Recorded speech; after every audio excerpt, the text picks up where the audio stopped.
turn on.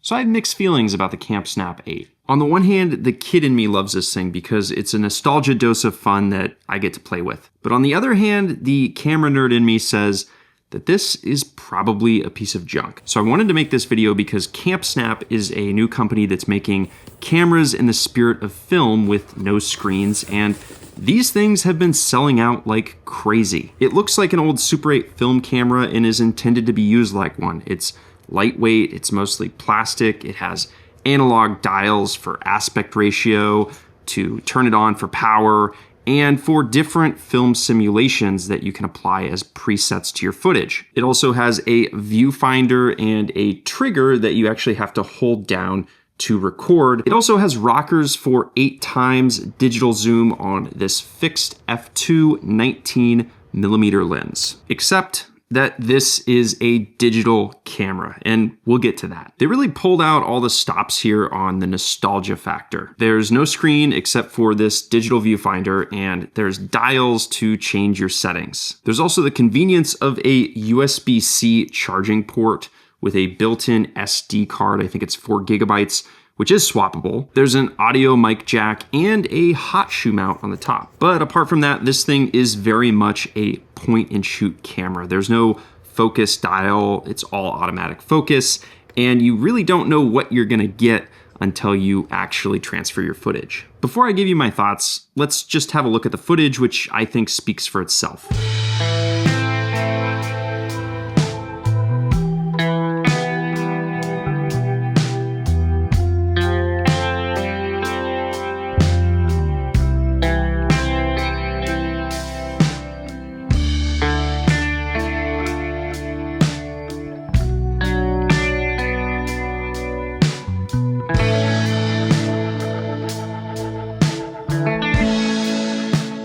Okay, so it looks bad. I'm just gonna say it. And I realize that that's intentional. I actually had a lot of fun using this thing, but there's a few things that we need to talk about here. And if you stick around later in the video, I'm gonna show you a better way to simulate film using the camera that you already have, like your phone. The first thing is that this is not the digital equivalent of a Super 8 film camera or any film camera for that matter. And at the price point for about $200, I wouldn't expect it to be. In many ways, the image quality is actually worse. Yes, it does technically record 2.7K resolution, but it uses a cheap little CMOS sensor, and the footage looks like it was shot on an early iPhone without any of the processing magic. That's to say, it looks like bad phone footage with a cheap filter slapped on, because that's basically what it is. An old Super 8 film camera is actually going to have much better dynamic range. It's not going to have nearly as good resolution, and the image is going to be softer with heavy film grain and some degradation that naturally happens with Super 8 cameras. But because film has better dynamic range than cheap digital cameras,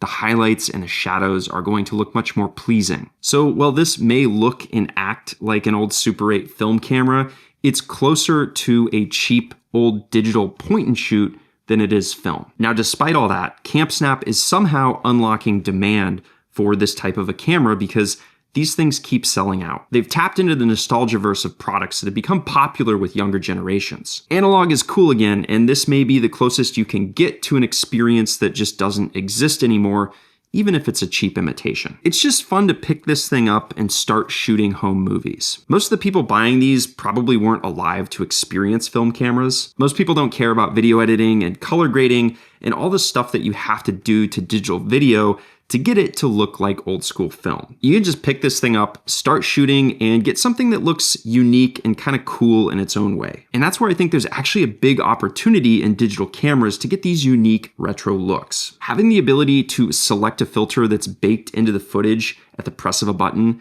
is really cool. Companies like Fujifilm have been growing in popularity because they've been adding film simulation presets to their cameras. When everybody has access to phone cameras that have been chasing perfection, it's fun to use something that's imperfect and constrained, because I think that makes your videos just that much more intentional and personal. So do I think that you should buy the CamSnap 8?